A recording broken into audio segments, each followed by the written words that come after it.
What's going on, everyone? Welcome to the Bass Thumbs Fishing Podcast, where we are constantly trying to keep our thumbs ripped up. Tonight, we got a very special guest on. We got Mr. Garrett Clark, who is like the inaugural winner of the first ever KPT event at Lake Tolek.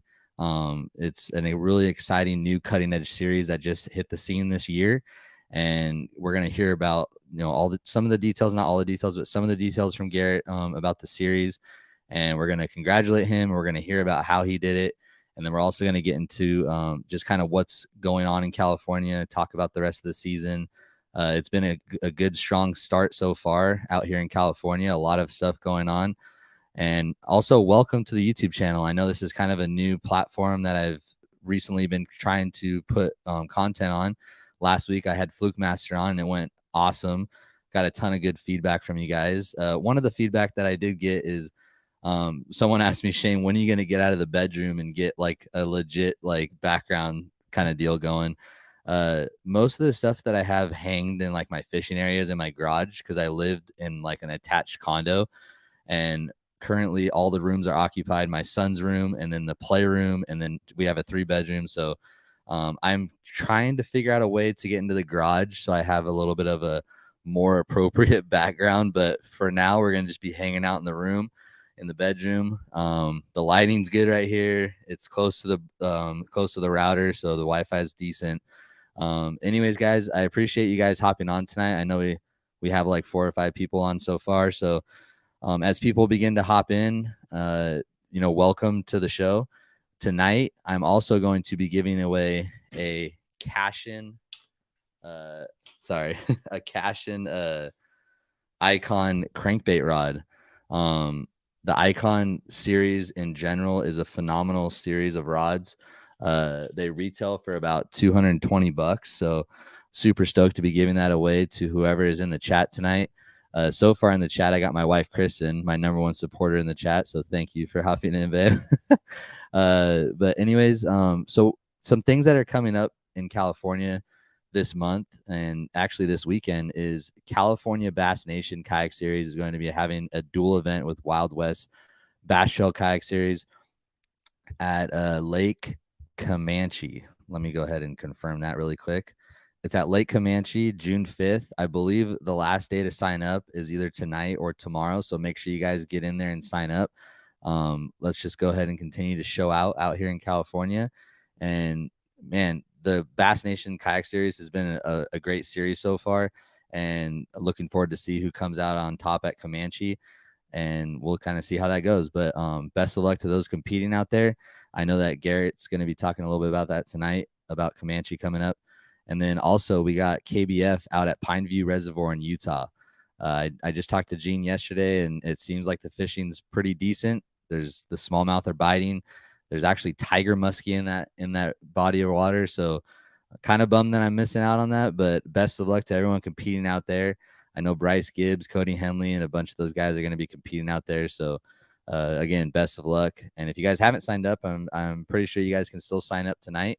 So get signed up and head over to Utah and catch some cool smallmouth. So other than that, as the local scene is around here, Yakabas, SoCal, those clubs are kind of in a little bit of a break period right now. From what I see, there's nothing going on this weekend. But the ABA Kayak Series is going to be coming out to Lower Otay on June 25th and 26th. And that's also going to be a KBF dual event. So it's going to be another big entry, but someone could definitely walk away with that upwards of, $6,000, $7,000, $8,000, $9,000 if you were to sweep the field. So if you guys can, just make sure you guys sign up. Even if you guys can only make one day for KBF Trail, get signed up, whatever day you can make it. Hopefully you guys can fish the whole weekend. It's going to be a blast. I know last year when we were at Otay in that like early July, we're going to be there late June, but it's still going to be like that late June, early July period. The bite was phenomenal last year. I think the top 10 had 90 plus inches at our ABA event. And it was just a slugfest out there. The frog fishing was awesome. Guys were punching, Cinco, chatterbait. There was a variety of different ways to catch them. So make sure you guys go sign up for Lower Otay, and it's gonna be a great event. So anyways, I think that's pretty much it for tonight. Again, for those of you guys listening, stay tuned because at the very end, we're going to go ahead and give away that, that Cashion ICON Cranking stick. It's valued at $220. I'm going to try to do a giveaway at each live stream that I do. Oh, and also for next week, we got Mr. Mark Drury, the owner of Rogue Fishing Co., is going to be on with us next week. I'm going to try to shoot for Wednesday night. I'll keep you guys in the loop on that. And he's going to be giving away some cool prizes as well. So just trying to give back to my subscribers. I really appreciate you guys hopping on. We do have a few people in here right now, so we're just going to go ahead and get started. I'm going to bring Garrett on, and we're going to go ahead and roll into the night. Make sure if you guys have any questions, or if there's, the more interaction from you guys, the better. And really appreciate if you guys want to share this video on your socials. That'd be great too. And just make sure you guys, blow the comment section up, and we'll have a fun night tonight. So let's go ahead and just bring Mr. Garrett Clark in here. What's going on, Garrett? What's going on, man? How you doing? Thanks for having me on. I'm doing good, man. Man, congratulations, bro. I know that this new series with the Kayak Pro Tour, it's exciting. I know there's a lot of different tactics to it, because there's just a new I'm trying to think of the word right now. I'm having a brain fart, but like it's just a new thing that came out here to the West Coast, and honestly, like the whole country. I've never even seen anything like this before. So congratulations that you took that first win. I'm sure that meant a lot going down in the history books for KPT. So yeah, congrats, it's man. I'm still kind of trying to wrap my head around it a little bit because it's, like you said, it's such a new concept for the kayak scene. I mean, obviously, the Apex Pro Tour that Wild West runs for the boats got started last year with the same kind of concept, and they had a really successful year, highlighting West Coast anglers out here. Yeah.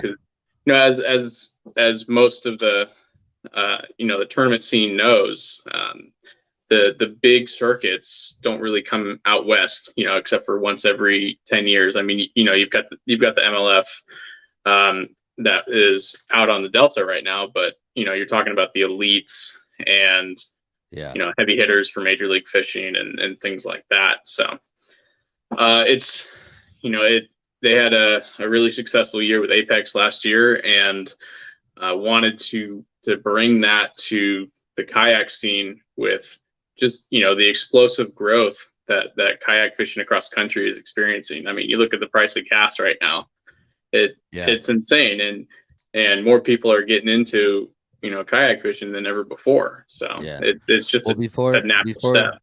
Before we get too far into it, Garrett, welcome to the Basslands Fishing Podcast. Stoked to have you on. Got a little tickle in my throat. It's all right. But one thing, dude, this happened one time I was doing the awards ceremony, and it was so bad. My wife was just like, we were dying after like watching it. But sometimes I get that tickle and I can't get it out. But Garrett, who's Garrett Clark? How did you fall in love with fishing, man? What do you do for a living? I know you got a little little guy with you right now. So you're a father, balancing all that, talk us through who Garrett Clark is, man. Yeah. So, he's hanging out down here in his swing right now. So hopefully he behaves for this podcast. Man, so I got started probably, when I was just a year or two older than he is right now. He's going to be 6 months here in a little bit. Nice. So, my dad raised me on it, and, just fished with him on the boat, growing up, and all the way through, gosh, I don't know, up until they moved away to Texas, not too long ago. I would do, just fun days with Dad, but we used to do a lot of tournaments when I was starting probably about 10 years old. We started doing team tournaments really, really hard whenever we could. So that's kind of where I got into the competitive side of it, and just loved every minute of it. And we, probably one of the highlight moments for me growing up was, I'm looking at it on the wall right now, is we won a we won a team tournament on Comanche, of all places, speaking of which, coming up this weekend. We won it on Father's Day weekend. So I was 10 years old on that one. And that's something that's really stuck with me and been a special moment for me growing up. And, once we bought a house a little bit farther away from them, and, I couldn't steal his boat on the weekends anymore. I got into kayak fishing. I did some float tube stuff off and on. But I wanted to do a little bit more than that. So I got into kayak fishing about 5 years ago now, and I discovered the tournament scene after that, and have just been jumped into it completely ever since then. What kind of float tube did you have, and how long did you do it for? Gosh, let's see if I can even remember the name of it. It was a Cadis. Yeah. It was just it was a Cadis that I bought when I was probably like a freshman in high school, just to go down to the local pond with my buddy, and we used to get dropped off in the morning and would just be out there all day until we got picked up at the end of the day, or we would just we would just pack them up and into the travel case and just throw it on our backs and ride our bikes home. Yeah, dude, I float tube for like probably close to 10 years, and I loved every minute of it, dude. But once I saw those videos come up and guys were standing up in their kayak, I was like, yeah, I want to stand now, and I want to stand for less than like $20,000. Right, and it just it's a stepping stone. Once you get once you get into your first kayak, then it just it gets progressively worse with with the stuff that you want after that. Yeah. What kind of kayak are you running? What's your setup look like? You can bring them on screen if you want to. Yeah. I'm bringing them up here. Mm-hmm. What's up, buddy? Say hi. So I'm running the PA14 360. I've got a Torpedo 1103 on the back of it, with an HDS Live 9 hanging out next to me. I don't have the active target right now. I will probably decide at the end of the year if I'm going to step up to active target. I'm just not a huge fan of mid-year, upgrades on my stuff, because I don't want to, especially if I'm having a good year, I don't want to change my style of fishing in the middle of the year. So, that's my setup right now, and it's been working pretty good for me this year. Yeah, I feel like active target, I mean, it definitely, live scope, it takes a little bit getting used to. The one thing that I really like about it, though, is like the scout mode. I don't really get caught up in the forward view yet.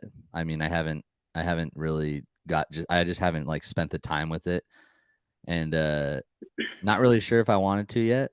So I just use scout mode so I can really pinpoint the rock piles and stuff ahead of me, and that's pretty much what I use it for the most.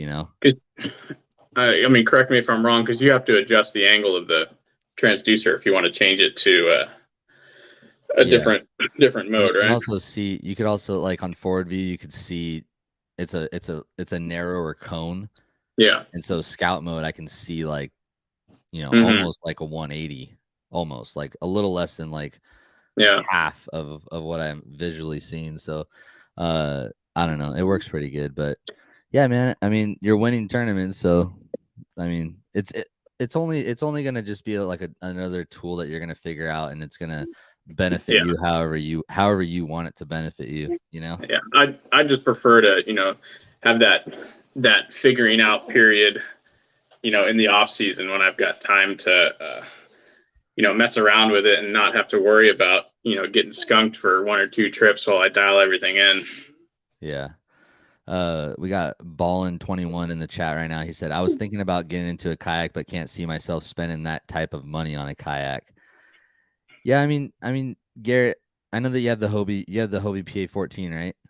Yep. It's the 360. So that's pretty much top of the line as far as like spending the money on the kayak. But starting out, like, there's tons of great options. There's tons of starting points just to get you out on the water. So I wouldn't feel like, like you have to get like a PA14 360 like right out of the gate.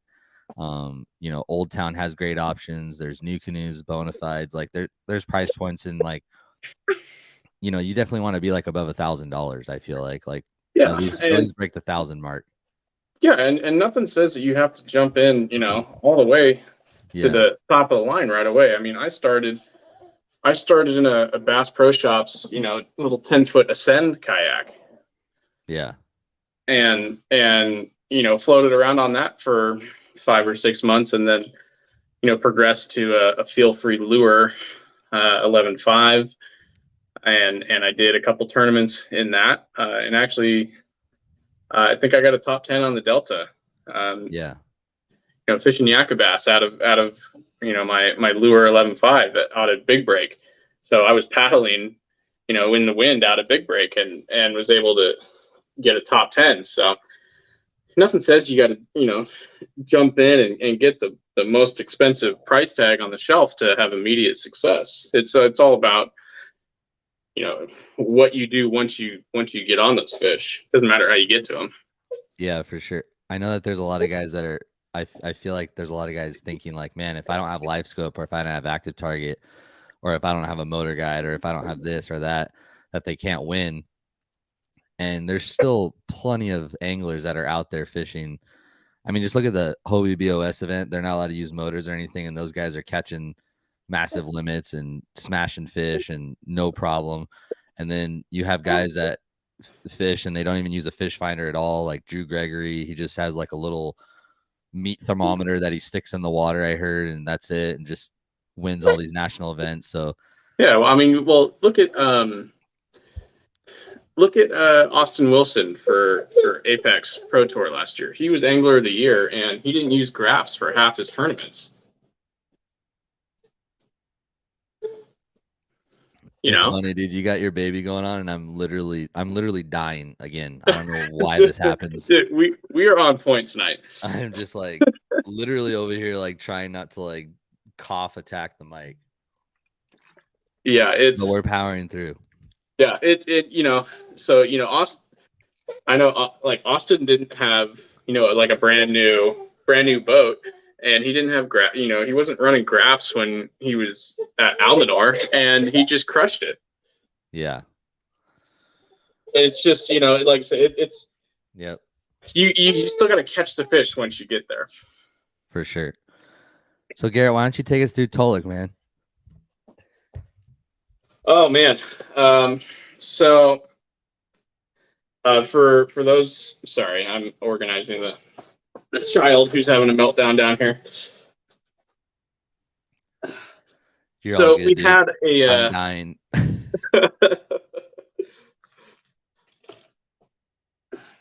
So yeah, for those who didn't know, we had a 30-day off limits period, and we didn't even know what lake we were going to until the same day that the off limits was announced. So we had no idea where we were going. This was actually supposed to be our second stop. Our first one got postponed because of some of that just insane wind that we were having all throughout April. So the anglers that were in it decided that it would be better to postpone it than risk a safety hazard. So anyways, yeah, we got the notification that we were going to Tolek, and it was immediately off limits at that point. Had no official practice at all, and it was a 14-inch minimum, so had to step our game up a little bit, and that's tough to do at Tolek because there are a ton of 10 to 12-inch fish in that lake, and most of the time they're the ones that are chewing before the big ones get to it. So I like that it's a 14-inch minimum. Yeah, it definitely made you change your approach a little bit if you were going to try and size up your baits and eliminate some of those smaller fish from potentially making a go at it. But yeah, it's kind of with how we're approaching this as a next level in kayak fishing, tournament fishing. We thought the 14-inch minimum was appropriate for that. So I was game planning on a heavy post spawn offshore topwater bite, and I have a lot of history at that lake. I went fishing there every year with my dad growing up. So and were you fist bumping when they said Tolik? yes and no, because I typically have only fished there like way late in the summer. We're talking like end of July, well into August. And typically we went there when we were struggling to find a bite at other lakes, and we just needed a confidence day and just head way up the river and just catch 50 or 60, 10-inch smallmouth on a topwater plug. And that's kind of the bulk of my history that I had at Tolik. So I'd never been there so early in the year. But I knew that I could catch big fish there, because when I was there last year, I had a video. I went there last year in the middle of summer and had just a phenomenal day on topwater and on jigs. So I knew there were a lot of 4 to 8 pound fish roaming around that lake, and I thought that it was going to be a heavy topwater pattern. So looking Which at is pretty wild, because I heard that water's pretty clear, right? It is. It's probably about 12 feet of visibility. Dang. And so I was prepping for light line and top water, and maybe getting on a school of big smallmouth or something, or finding some big largemouth that were roaming. And so I was watching the lake levels the week leading up to the event, and Maloney's, which is upstream from Tulloch, started dumping water the week before the event, and that water comes out of the bottom of Maloney's, and it's cold. So the lake came up probably 5 to 6 feet in a week, and I don't know how much it brought temperatures down by, but it definitely cooled that water off. And coming off of a full moon, apparently prolonged the spawn that was going to happen. So I get to my first spot on day one, and first cast of the day with a super spook. Have one come up and roll on it and miss the hooks. So a couple casts later, thrown in there again, and I see a fish come up from the bottom and just kind of look at the spook. It's just real lazy, and then turn around and go back to the bottom in the same spot. He was like, that's a spook. Yeah, and it just, I don't know, dude. It was just a feeling after that, especially the way the first fish hit it. It was kind of lazy, like it was just kind of swatting at it and not, actively hunting it down. Yeah. So, I started looking at the bottom a little bit more when I was going into this first bay that I was fishing in, and I saw a lot of bluegill beds and bluegill that were darting around. But I saw some bass that were on the beds too, or cruising like they were on beds. So, what's your go-to bed bait when you see that? What's your bed bait, Garrett? Well, I sent you a picture of them. I had a 3 bait rotation, actually a 4 bait rotation.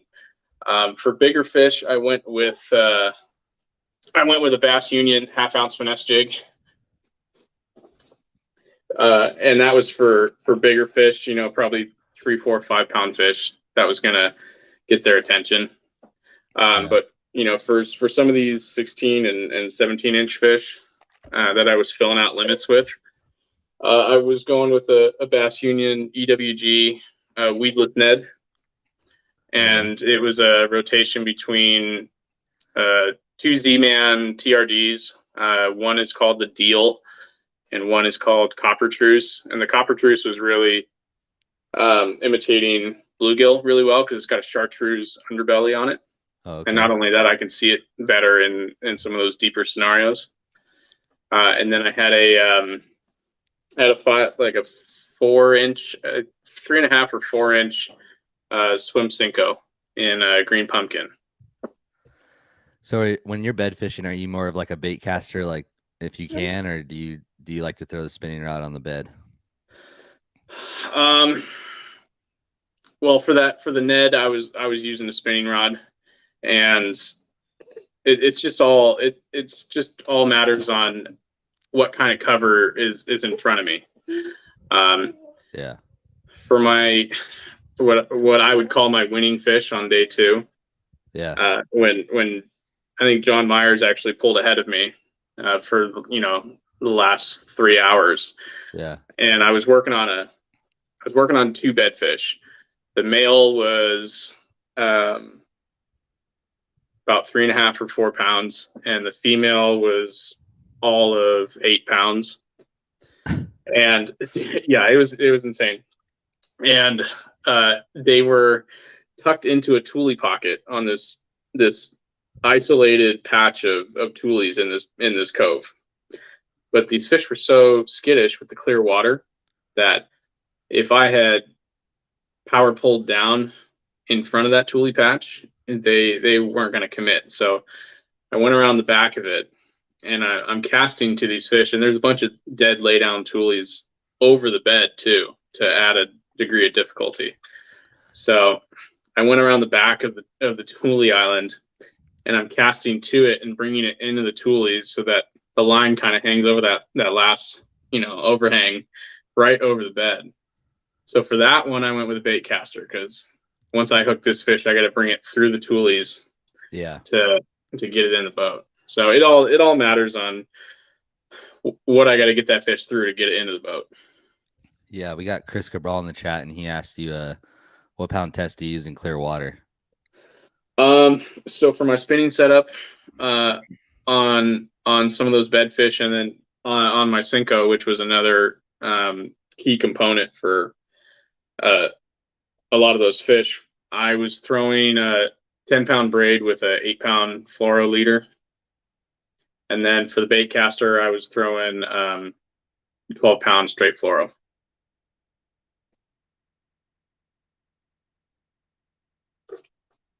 Your mic's off. There we go. There you go. I'm taking it on and off because I'm literally still dying coughing. in between. I don't know why, dude. It just happens sometimes. But also, I know we have a few more people in here right now, and I just want to let you guys know that I am giving away a Cashion ICON Cranking stick tonight. It's valued at $220. Super stoked to be giving that away tonight. But you got to be present in the chat, like Chris is doing, and Ballin 21's doing, G Team Outdoors is doing. Leave a comment, say where you're listening from, and maybe ask Garrett a question or myself a question. And at the end of the show, I'm gonna scroll through the comments and kind of randomly just pick a winner. So, giving away a Cashion rod tonight. It's gonna be pretty awesome. But so, the question I asked you, Garrett, I could be way off on this, but did you fish in college? Oh yeah, I fished for. So I did 2 years at a junior college, and then I did my last 2 years at Chico State. And I didn't discover that they had a bass fishing team until senior year. So I did 1 year with 1 year with the school team for Chico, and little did I know, I actually ended up fishing against Alex. Yeah, that's why. I think around that same time. Yeah, that's super cool, man. Did you enjoy that? Yeah, dude, that was a blast. I mean, we had so many guys that were trying to get in these tournaments, and back then it was the only circuit that was out was FLW College, and I think they were limiting it to like 50 teams per event or something like that. Because they were still asking the guys that didn't make the cut to hang around and be our boaters at that time. Yeah. So we were fishing on the same day that the top 10 were going out for their last day. Ballin 2021 said must have fished against me too. So Ballin, what school? Yeah, what school? Oh, from Cal State, Monterey Bay. Okay. Yeah, so cool. I was lucky enough to be able to fish 3 tournaments with my partner Frank, and so we fished Shasta, Havasu, and the Delta. and the Delta was our best one, and we missed the cut to go to nationals by like 2 ounces. It was crushing. G team, I think this is Anthony. I'm pretty sure it's Anthony. Chico State parties were pretty sick. I cannot confirm or deny that. No, that's super rad, man. If I can go back and I could go back to college and stuff, and I would have definitely tried to get into some sort of fishing team in college and went that route, because I tried to go the baseball route, but didn't work out for me. And but that would have just been a blast to fish like at a D1 school or any kind of school, and just fish competitively for your college would have been sick. Well, dude, some of these schools now have, just fully top of the line rigs that they just, let these guys tow to these events. Yeah. I remember Alex. I think Alex told me that they're when they first started out, because he was kind of like, I'm pretty sure he was like the OG of it. Him and his partner. I can't remember. It was fairly like new at the school. I think he was at Long Beach State. And you can correct me if I'm wrong. Is that right? Do you think that's right? Long Beach State? That sounds right. That sounds right, yeah. But he told me that their first boat was a Boston Whaler. and then they actually won a boat, I think. And I don't know, it's just super cool, man. Like, I wish I could have got into that when I was in college. So yeah, they're in their prime now for that stuff. These schools have their own rigs and everything, like multiple boats too. It's insane. Yeah. So I know you can't disclose like obviously everything that there is about KPT, but Brian Voigt asked this question for you. Will KPT venture out of the NorCal to a more broader region to create a true pro tour? I think so. I don't know. Well, it's just tough to say because, we don't know until 30 days out where we're going. Yeah. So, and it's I'm sure like you would create, because like you have to be qualified and invited. So it's not like going to these regions aren't going to like draw those anglers that are there. It's more like you get invited before it even starts, basically. Yeah. So I'm sure that I'm sure that it will expand the region of waters that we're going to cover. Yeah. And I mean, I guess a good preview of that would be what Apex is doing this year. I mean, I keep referencing them, but it's really a mirror of format and style. Because I mean, this year Apex was all the way down at Lake Mojave start the year, and then they went all the way up to the Columbia River. So yeah, I imagine that we could potentially do something like that going forward. And I know that there was also a lot of media there, and I think everyone saw the post about how it's going to be on the Pursuit channel. So how was that experience? It was a new experience for sure. When you're loading up your boat in the morning and the camera's coming around and doing B-roll stuff on your kayak and how you're rigging up and everything and asking you questions and whatnot. It's a different experience, and we're all in our jerseys, and everyone's got decals and everything on their ride, and some of them are fully wrapped. It's not something that we've really experienced too much, if ever, out here. And having a camera boat parked on you when you're on a spot for 20 or 30 minutes is it's almost a little intimidating. I don't know. You just kind of have to ignore it like it's any other boater that's there hanging out. Were your hook sets a little bit stronger? Well, actually they were day one. I had submitted like 2 or 3 keepers really quick in the morning, and I came into the next bay and it was just a huge spawning flat, and there were fish just cruising everywhere, and some of them were locked on the beds, and that's the ones that I was focusing on. And so the camera boat rolled up on me, and of course, they were there for 20 or 30 minutes, and I'm trying to get these fish to go, and they just keep nipping at the end of, like, at the tail of the swim Senko, and they won't commit, and they won't commit, and then finally they left, and of course as soon as they left, within 10 minutes I stuck 2 more fish. It's just and but a lot of us run cameras on the back as well. And that's gonna be included in some of the production for these shows when they come out on Pursuit later in the year. I don't know what the lag time is, but probably about 8 or 9 months out. Was there any videos or like content taken like as you guys were setting up like at your guys' place that you were staying at, or was there any kind of like after hours content filmed, or was it just all on the water? Not for this one, because we had to adapt a little bit.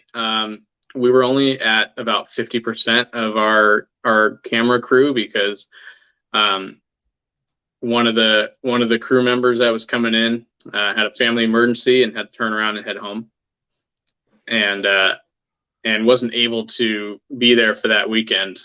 Gotcha. And this is a super serious talk with a binky in my hand here. I just noticed that on the camera. It's all good. Is he sleeping right now? Yeah, he's out. Yeah. So so we weren't at full capacity on this one, but as far as the media side, but I think at other events going forward this year, I'm sure a lot more of that will be included. Yeah, that's cool. I have a question from Ballin21. He's firing up the chat tonight, so give him all the credit right now. What are the paybacks in kayak tournaments? 100%, 90%? I don't think this is directed at KPT. I think he's literally just asking like in general, but I would say everyone is at a minimum of 80%, and then with contingencies and depending on the circuit you're fishing, I mean, they all try to get up to that 100% mark, but most of the time when it's at the 100%, it's just in contingencies and stuff. Well, I can speak on when I was the tournament director for the frog only event for Bass Nation last year. The out of that whole prize pool, you have to take into consideration the cost of the permit to pull the permit, and then the cost of materials for identifiers and trophies. So yeah, after that, whatever your cost is for that, whatever's remaining is your prize pool. And like you said, generally it's anywhere between 80 to 90%, I think. Yeah. And then there's certain orgs like I'm sure Wild West and ABA and whoever else that's actually like a business and like trying to make some money. There's always that percentage that has to be in there too. So it just depends. Like I said, it just depends on what circuit you're fishing and what series it is. So yeah. But it's pretty good. I mean, our payouts are it was kind of intriguing. Wild West came down here and fished an El Cap event for the boat side. It was a team event, and first place took home like $3,500. There was about, I think, 35 boats out there. Mm-hmm. The entry fee was like $385 or something like that. So, I mean, dude, our kayak tournaments now, like ABA, Wild West, and Bass Nation, like our payouts now are just like incredible, to be honest. Out of a kayak, like we're all fishing for like around 4,000, sometimes 6, sometimes higher. Like it's pretty good. And what you really have to take into consideration in that is the amount of overhead that you have, and or don't have if you're in a kayak. I mean, and most of us don't have a monthly payment either. Exactly. That's pretty much a second mortgage. Yeah. if you've got a new boat, but the overhead for a kayak tournament is your campsite and then the gas in the truck. Yeah. And that's it. There's no, you don't have to fuel up the boat for a couple days. Lie, okay. I just about a month ago, I was just like looking through things and I was looking into buying. I looked at like a top of the line Bass Cat. Okay. I'm not even gonna lie. I looked at like pretty much top of the line. It was like We all do it. It's it okay. was We just all a do it. 20-footer, fully decked out, 12s all around it, active target, freaking Motor Guide Tour Pro, like 250 on the back, just like the deal. Okay. And I got a quote put together from one of the shops, bro.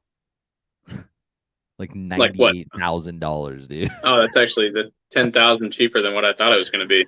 It was like, dude, it came back at like 98 grand, and I was just like, wow. And now, obviously, that was, you don't have to get that. You don't have to get that sick boat or that kind of setup. Like, you could go get a tracker or a nitro or something a little bit less expensive. But dude, you're looking at a minimum for a decent bass boat setup, you're looking at a minimum of 20-25 grand easy. Yeah, and look at the cost of a used boat now too. Yeah, and you don't have 12s, and you don't have active target, and you don't have all these things. And you have used boat problems to go with it. Yeah. So. Oh, it looks like Bass Union's in the house tonight. So that's one of Garrett's sponsors, I'm pretty sure, right? Yeah, Joe's a great guy, and he has been one of my main sponsors from, gosh, like 2019. He was one of my first sponsors. Bass Union and Dakota Lithium were the first two that I came aboard with, and it's been really fun to see Joe. All right, I came back, right? Oh, there, yeah, you're there. Okay. It's been really fun to see how Joe has taken that business and just blown it up to, selling from, strictly his website to now he's on Tackle Warehouse, and now he's got product in local stores all over the place. So that's been a special thing to watch, and I couldn't be happier for him. And I'm glad that I've been along for the ride to showcase his stuff, on social media and on my YouTube throughout that time. Yeah, and pretty much all I know, my father-in-law throws a lot of his baits too. He's got buzz baits, right? He's got like a few different things coming out now, and they're all rubber skirts, right? Yeah, they're all living rubber, Yeah. and that was, like I said, that was my winning fish on day 2. Came on that jig.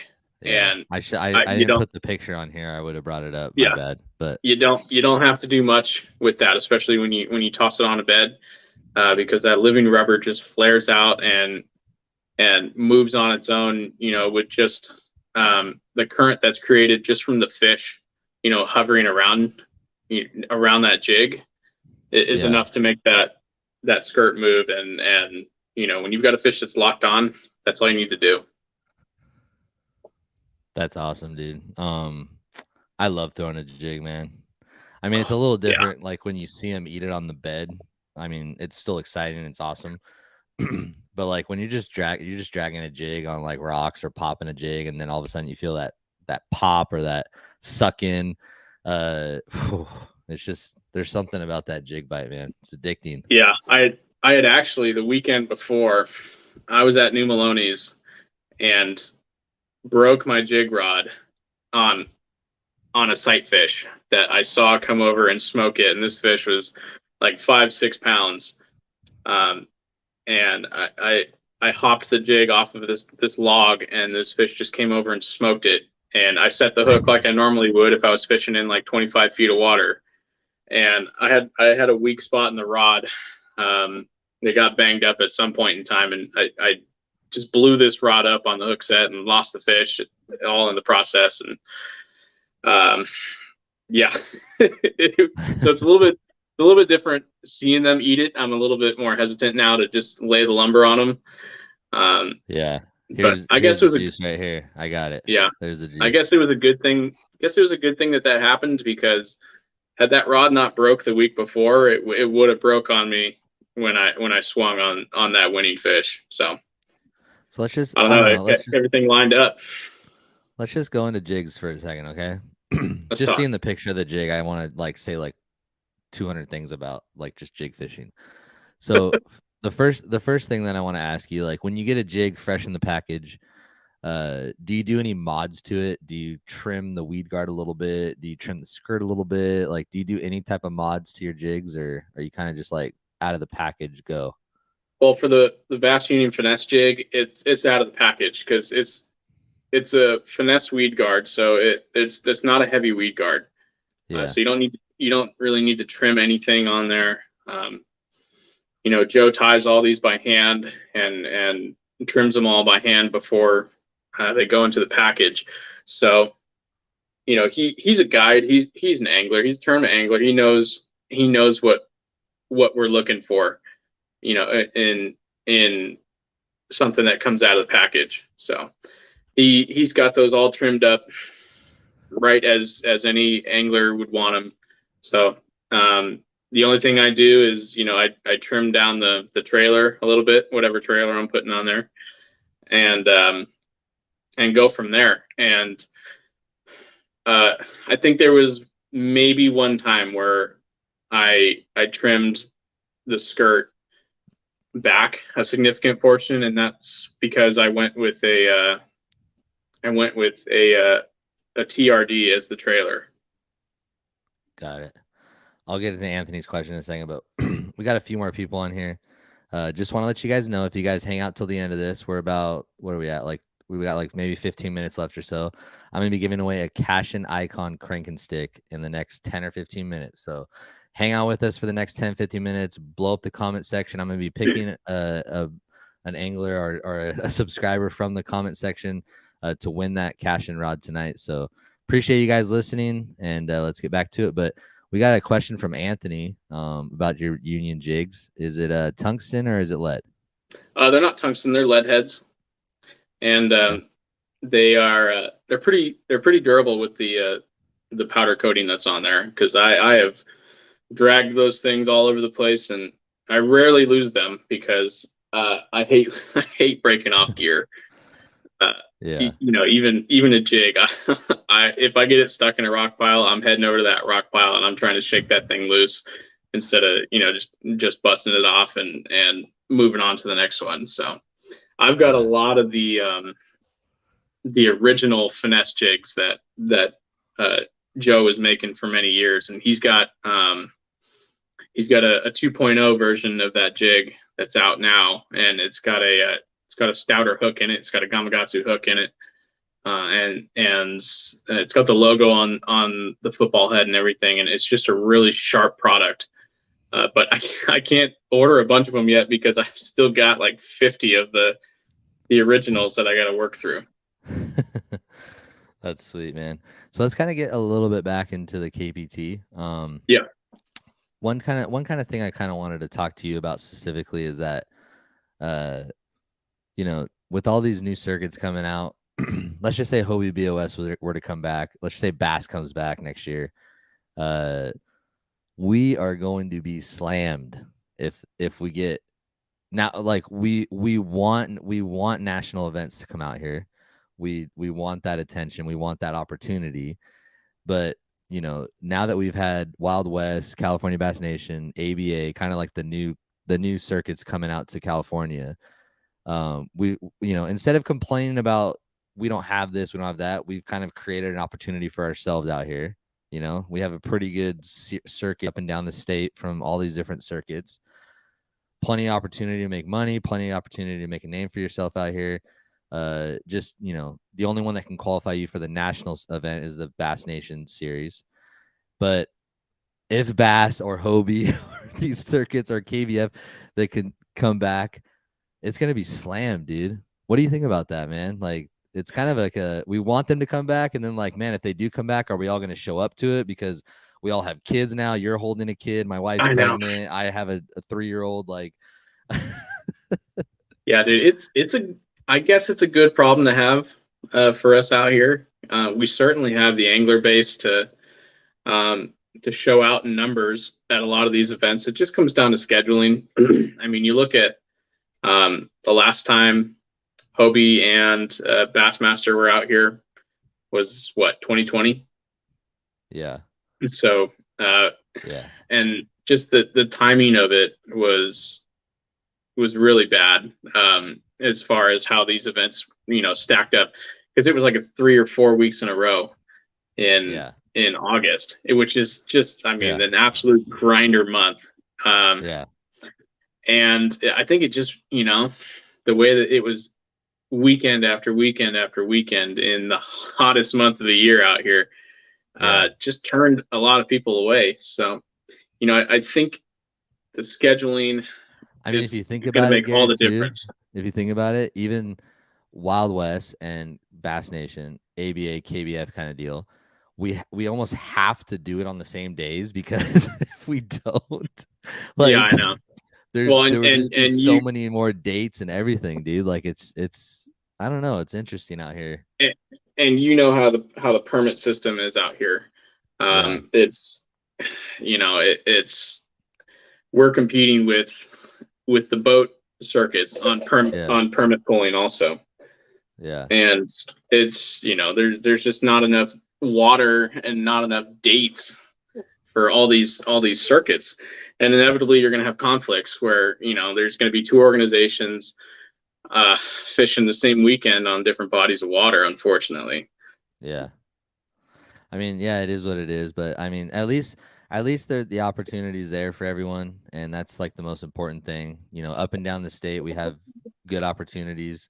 There's guys that come up there, there's guys that go down here, and it's 8 hours, 10 hours each way, so it's tough for everyone to do it. But for the guys Yeah, that do it, I always have a great time when I come up there, and I know guys always have a pretty good time when they come down here too. So it's I mean, we'll yeah, just kind of see what and happens moving forward. We just got to keep yeah, fishing, I guess. it's yeah, and leading that into KPT. Um, I know for this year, the field was selected out of the Wild West Angler of the Year Yeah. standings for what 2020 and 2021.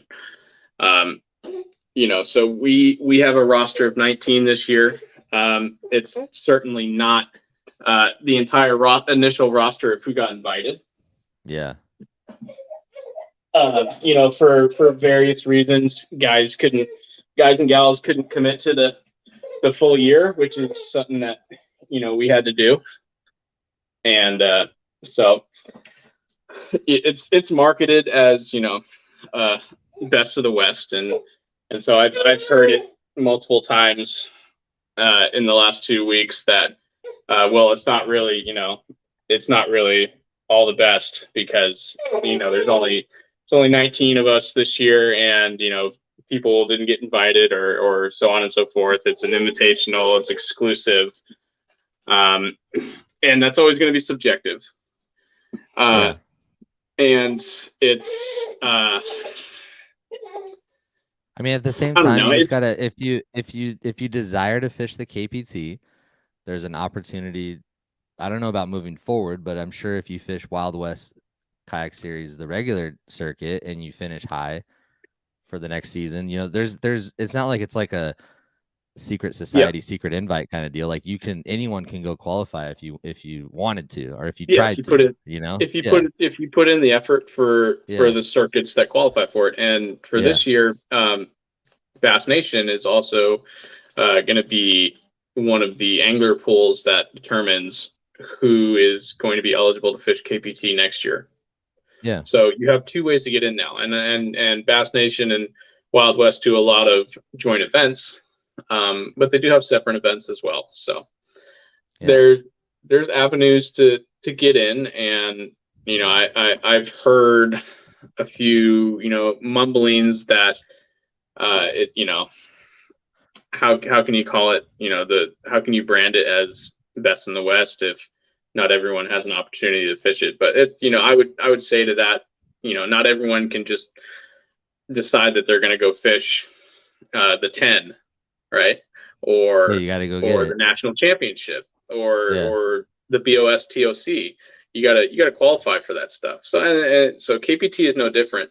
The only difference is it's on it's on TV, which is uh, cool. I still haven't wrapped my head around that fully, and it's a full circuit instead of a one just a one and done event. Yeah. I think it's good, bro. I think all the opportunity is really good. It takes a little pressure off of us desiring to, I guess, want to have all these national stuff here is because I mean, I feel now that we have what we have, KBF's still hanging around, which is great. If Hobie comes out and maybe does one event, that'd be cool. If Bass came out and did their one big event, maybe in junction with you guys or whatever that case may be, that'd be awesome. But I think now we have like a really good, solid wheel that's turning. And as the clubs, as Yakabas and SoCal and these clubs continue to grow and bring new people in, introduce them, then that'll just up the game of the ABA stuff and the Wild West stuff and the Bass stuff. And it's just going to be I think it's a good cycle moving forward. And it's, it's on a good track. I think it's going to be good. We just got to continue to show up and fish. And, I mean, when I first got into the kayak series, dude, it took me almost like a whole year, I think like almost a whole year to even get into a KBF event. So, and that's all that was really around at the time. I'm just using it as an example, like all these new people coming in and everyone, trying to find where they, trying to find themselves as an angler and then trying to see where they can compete at and where they can make a name for themselves at. And they'll just continue to evolve and they'll continue to grow. So yeah, as long as the opportunity's there, it's going to be good. Yeah. And best thing is that, there's different levels of events for however far you want to get into this, right? Yeah. There's local clubs that are really laid back and casual on the entry fees and whatnot, and then you just keep going up the ladder, right? You've got you've got Wild West, you've got ABA, and then if you really want to do this next level cutting edge thing that nobody else in the nation is doing, televising a whole kayak series. Yeah. Then you got KPT if you want to swing for the fences on that. Yeah. I can't disclose entry fees or any payout scales or anything like that, any prize pools for KPT. That's something that the anglers are required to keep under wraps. It's a privileged thing within that angler pool, but if you look at who's involved, the sticks that are in this circuit, I mean, you've got John Myers, you got Damian, you got Taz, you got Rachel, just to name a few. These are up and down the roster are people who are really into this, and they are Garrett Clark. You got Garrett Clark. That guy, he's a bum. These guys are consistently at the top of standings in whatever tournaments that they're fishing in. So,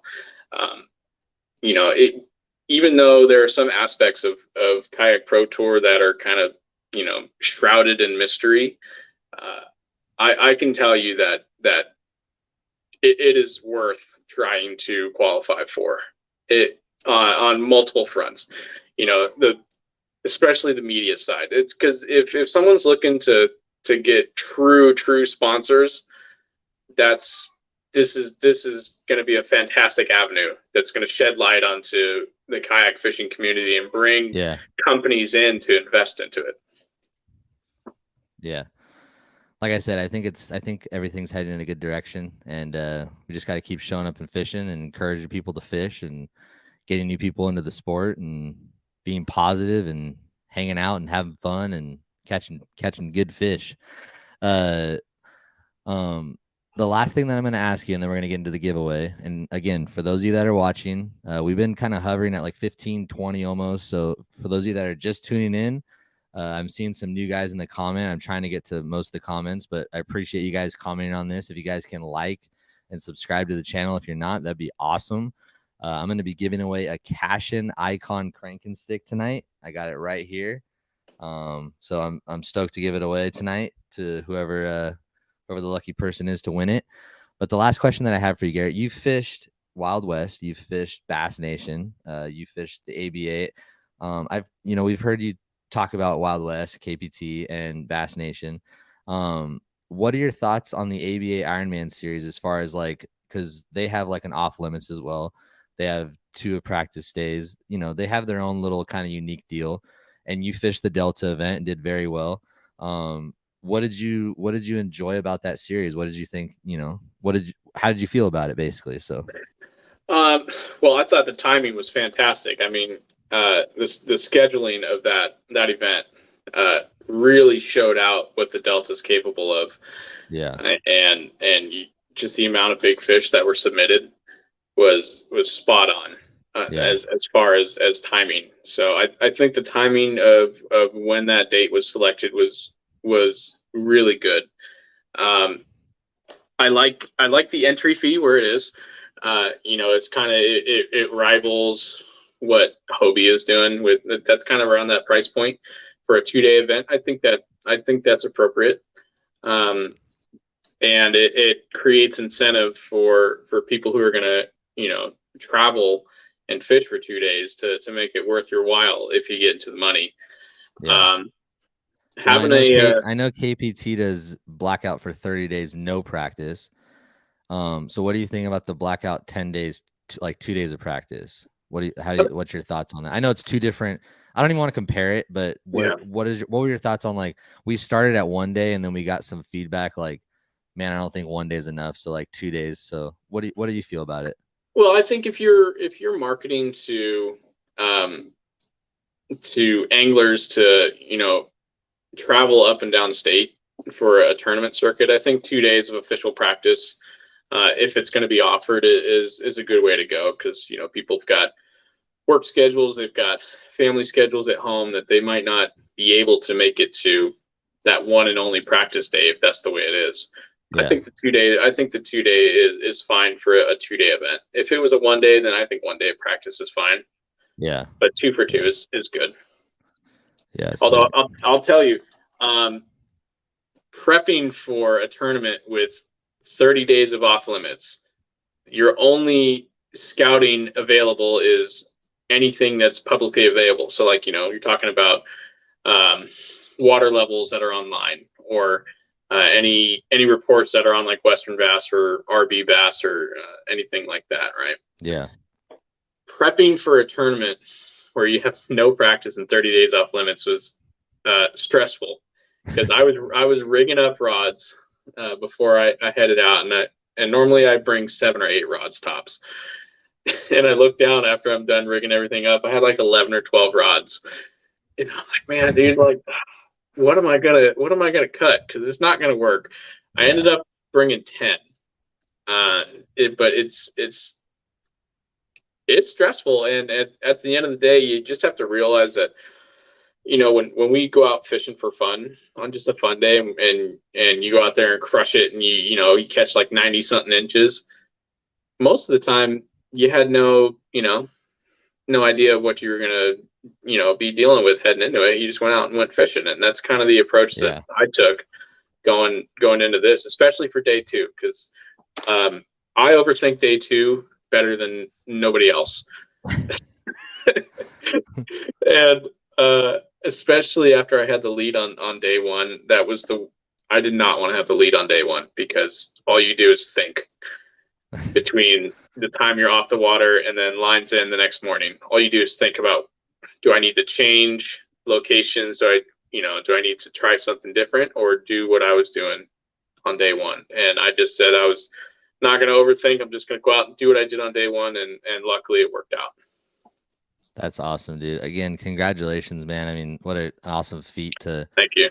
Take home that first ever win for the series in general, and go down the history books in KPT and have that plaque and that trophy. That's pretty awesome, man. The video is going to be a banger. I'm trying to get it edited, and it's going to be a 2-part video, obviously 1 for each day, but it's as soon as I can get some free time to edit that, hopefully it'll be out before, I'd say by middle of next week. All righty. Well, again, congratulations. So we got quite a few people commenting in here. Some people want this Cashion rod that I'm going to be giving away tonight.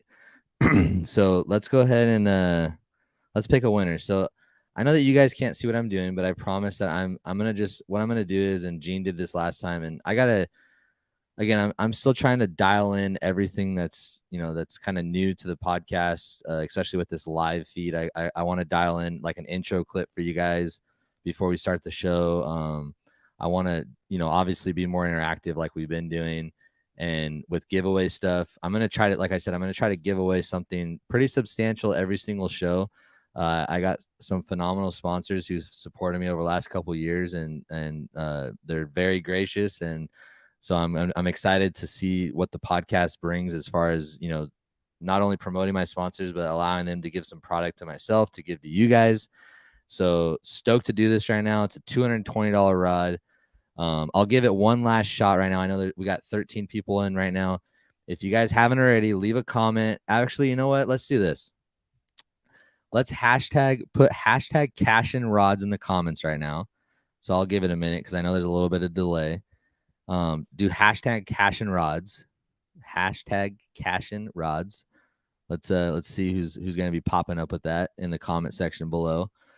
And for everyone that does the hashtag Cashion rods, I'm going to go ahead and scroll those comments, and I'm just going to randomly just select one, maybe with my eyes closed or something. But all right, let's see. We got a couple hashtag Cashion rods. Let's go ahead and keep them coming, guys. I'll give you guys a second. We got 16.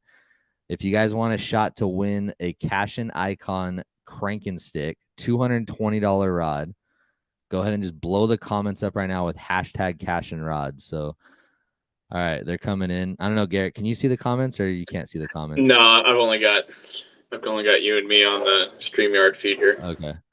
Well, they're coming in pretty good. So I'll give it a little bit longer. Let's see. Hashtag Cashion rods. B. Giovanni Hernandez. He won the glide bait that I gave away last week. So B. Giovanni Hernandez is going to be getting a glide bait that I gave away last week. So, all right, we got him coming in. Hashtag Cashion rods. Cool. Garrett, as they're commenting that, let's see. Why don't you just go ahead and take this time right now, bro, just to, you know, thank whoever you want to thank. And as we kind of wrap this thing up, you know, big win for you, man. Yeah, well, I mean, first and foremost, I have to thank my wife for putting up with me while I run off and go fish these tournaments, and I leave her with child in arms as I run away for the weekend. It means a lot to me. You know, and then my parents, my dad especially, for getting me into this, and I mean, just laying the foundation to be able to come out and be competitive. Is just amazing. So, you know, and then sponsors, of course, Bass Union, we talked about a lot. Dakota Lithium. You know, I had no. There you go. I had no issues whatsoever with power. Both days, I run a 23 amp hour for my fish finder, and I run the power box for my rear camera in the back, and then for charging the phone while we're camping. And that was it's peace of mind, especially on these 2-day trips, that knowing that I'm going to have enough juice to get through the weekend. Woo Tungsten, you know, I used the drop shot weights a lot over the event, and I didn't get any drop shots fish, which I thought was amazing, especially, you know, with a spawning pattern. But yeah, and then quantum fishing, dude. I got on with Quantum this year, and some of the new reels that I picked up from them have just been awesome, especially the spinning reels, and the Smoke X reel has been a big surprise to me, because it's just underneath the Smoke S3, which is their top of the line. But that thing casts a country mile, and the drag is solid on it. So Quantum, big thank you to them. And then Josh at My Go-To Lender was a big help on the sponsorship front this year for me. So those are my sponsors. Awesome, and couldn't do it without them. Congratulations again, bro. So let's go ahead and pick a winner. We got a lot of comments in here right now. It's pretty awesome. A lot of guys are making some good stuff with the hashtags. This one's pretty cool. Hashtag Shane loves hashtag Cashion rods. All right, so I'm gonna go ahead and just scroll through. I'm gonna scroll through right now. Let me start at the top. I'm gonna start when we started it. So again, huge shout out to Cashion, giving away a ICON Cranking stick. Their ICON series, you guys, is insane. Like for $220, the sensitivity, the weight of the rod, everything about it is just like, I don't know. And it's made in the USA, hands down, just like an insanely good rod for that price point. So if you guys are interested, make sure you guys check out the Icon series. It's all I throw, besides some John Cruz series stuff as well. But the Icon stuff's legit, and whoever gets this rod's gonna understand what I'm talking about. So, all right, I'm starting at the top. I can see there's new comments already, so I'm gonna close my eyes and I'm just gonna scroll through, and whoever I stop on is gonna win. All right, here we go. Drum roll, Garrett.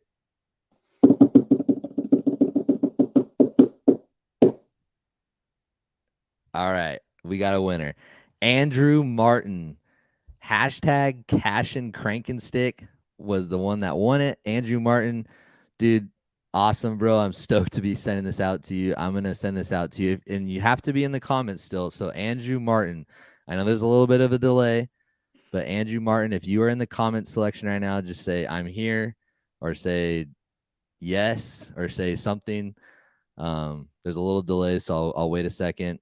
But Andrew Martin took home the Cashion rod tonight. Let's see if he's still here in the chat. There he goes. Boom. There he is. That's awesome. All right, buddy. So, Andrew, please send me a DM on my Instagram account at Basthums Fishing. Send me a DM with your shipping info, and I will be shipping this rod out to you probably tomorrow if you send it to me right now. So just send it over to me, and I'll send that rod out to you. Okay. So at Basthums Fishing on Instagram. If you don't have Instagram, Facebook, Shane Lamont. If you don't have Facebook, then I'm gonna pick someone else. I'm gonna pick someone else to win. Then I'm taking it.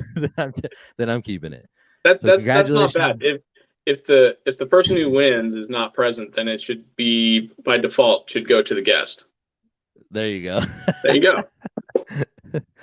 All righty. Well, again, congratulations, Garrett. Thanks for hopping on. I know I've been trying to get you on, in the past, and I know that what better time to bring you on when you win a big event. So yeah, congrats again, man. It's it was something special, something that I'm never gonna forget. So look out for the video. It's part one's coming next week. If you guys aren't following me on YouTube yet, head on over there. GC Bassin. We're creeping up on 1,000 subscribers. So awesome. That's pretty cool. When I started, when I started that channel, I didn't think it was gonna go the way it's going. So that's cool. Yeah, man. I love watching your stuff, especially when you caught that like freaking 10+ pounder on a jerkbait. It was stupid. Oh, it's gonna be something that my son can watch one day, which is cool. Heck yeah. All right, guys. Well, thank you guys for listening. For those of you guys that watched it live, for those of you guys that are watching it after, appreciate you guys. Next week, again, we're going to have Mr. Mark Drury on, the CEO and founder of Rogue Fishing Co. Makes some great products for the kayak industry. So make sure you guys tune in next week. More giveaways. As always, keep your thumbs ripped, and I'll see you guys on the next one.